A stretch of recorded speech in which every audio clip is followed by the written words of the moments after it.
Greetings and welcome back everyone to Around the Clock.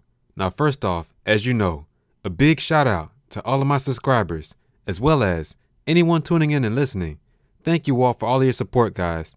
And with that, we're going to keep it moving.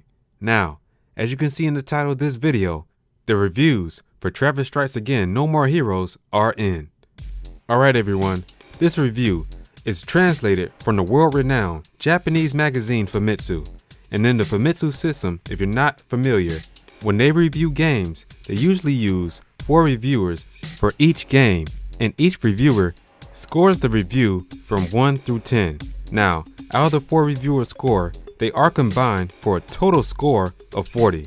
And Travis Strikes Again No More Heroes has received an overall score of 33 out of 40 points. Now guys, there were 3 reviewers which gave the score of an 8, and 1 reviewer which gave this game a score of a 9. Now everyone, I'm going to go through each review. They're pretty short, so stick with me here. Starting with the first reviewer, they said this, and I quote, "The world setting and the unique text are just as expected from Mr. Goichi Suda's works. It's good that you can experience various genres as games within the game. There is also a rather surprising title among them, and it's being made so that you'll wonder how the next story development will be like. Other than easily enjoying co-op play, the t-shirt collaboration with indie games is also nice. However, since there are a lot of scenes that are developed with pulling-like screens, I felt the intensity is a bit lacking, which is regrettable." And this reviewer gave the game a score of an 8. The second reviewer said this, and I quote, "The top view action, which forms the basis, has a rather simple hack and slash style gameplay feel, but each of the worlds that you visit has its own various presentations and gimmicks being prepared, and even the game's genre would change, which is a surprising yet good spec.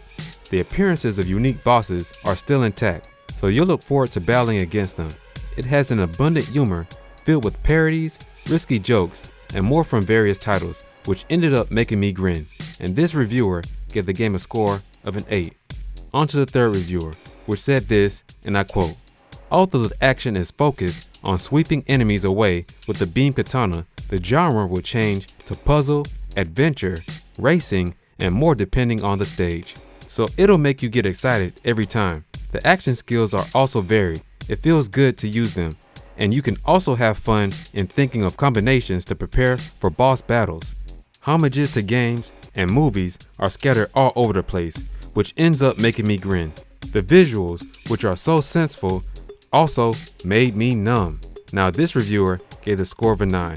Now on to the last reviewer, guys, and they said this, and I quote, "I unexpectedly grinned when looking at the presentations filled in all places with the various coolness of video games from the years past. The creators' fixations are directly conveyed through things including UI design, BGMs, and more.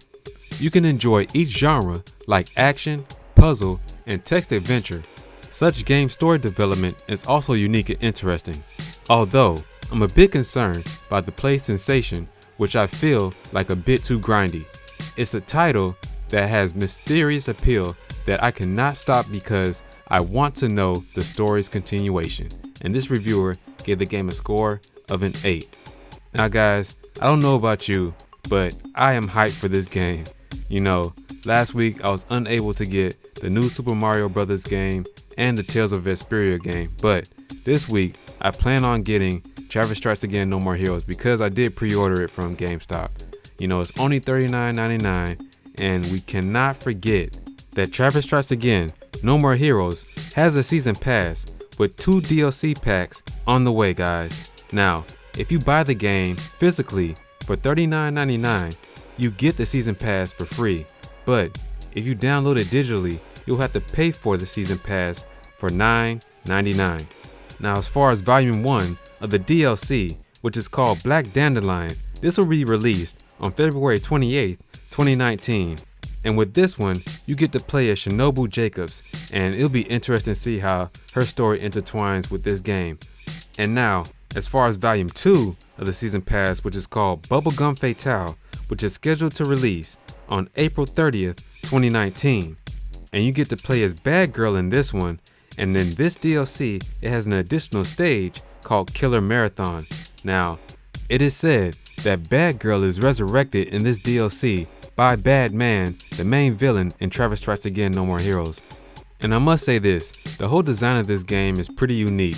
I mean, they're just breaking the fourth wall over the place, because you get sucked into a video game and have to fight your way through different video games in order to escape the video game within a video game. I mean, Suda51 is a genius, man, in that regard. Just by that, man.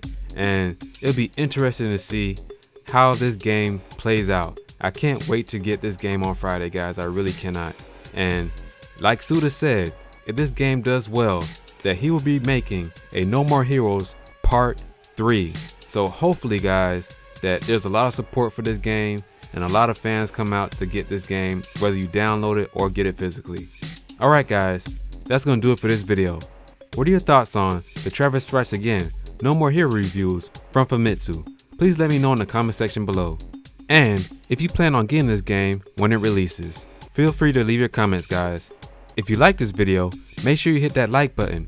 If you're not already subscribed, make sure you hit that subscribe button as well as the notification bell so that you don't miss out on new, daily Nintendo news content here at Around the Clock. Where here, we focus on Nintendo gaming news around the clock. Catch you guys in the next one.